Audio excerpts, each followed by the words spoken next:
Formalities and Essentials of Religion. Sri Ramakrishna said, when hearing the name of Hari or Rama once, you shed tears and your hair stands on end, then you may know for certain that you do not have to perform such devotions as the Sandhya anymore. Then only will you have a right to renounce rituals. Or rather, rituals will drop away of themselves. Then it will be enough if you repeat only the name of Rama or Hari. Or even simply Om. Continuing, he said, the Sandhya merges in the Gayatri, and the Gayatri merges in Om. M. Looked around him with wonder and said to himself, what a beautiful place. What a charming man. How beautiful his words are. I have no wish to move from this spot. After a few minutes he thought, let me see the place first. Then I'll come back here and sit down.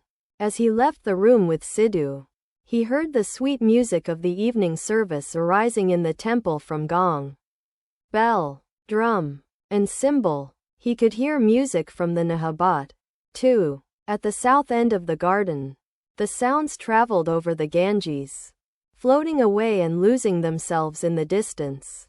A soft spring wind was blowing, laden with the fragrance of flowers. The moon had just appeared. It was as if nature and man together were preparing for the evening worship.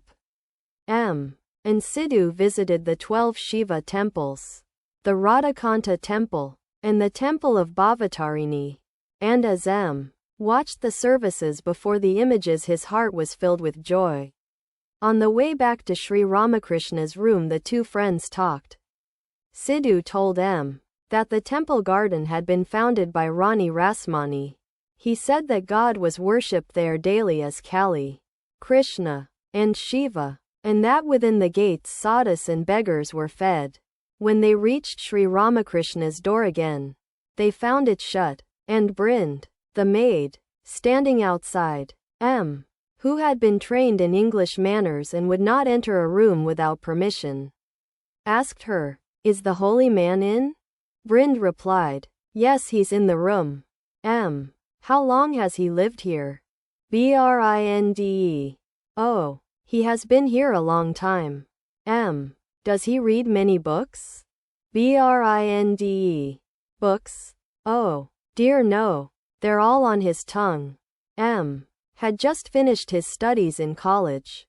It amazed him to hear that Sri Ramakrishna read no books. Perhaps it is time for his evening worship. May we go into the room? Will you tell him we are anxious to see him?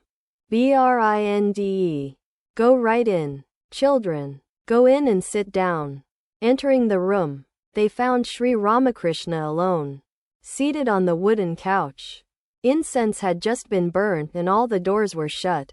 As he entered, with folded hands saluted the master. Then, at the master's bidding, he and Sidhu sat on the floor. Sri Ramakrishna asked them, where do you live? What is your occupation? Why have you come to Baranagar? Answered the questions, but he noticed that now and then the master seemed to become absent-minded. Later he learnt that this mood is called bhava, ecstasy. It is like the state of the angler who has been sitting with his rod. The fish comes and swallows the bait, and the float begins to tremble. The angler is on the alert. He grips the rod and watches the float steadily and eagerly.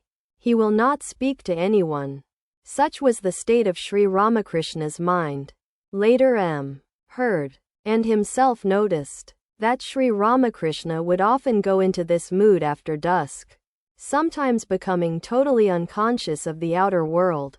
Perhaps you want to perform your evening worship. In that case, may we take our leave? Sri Ramakrishna.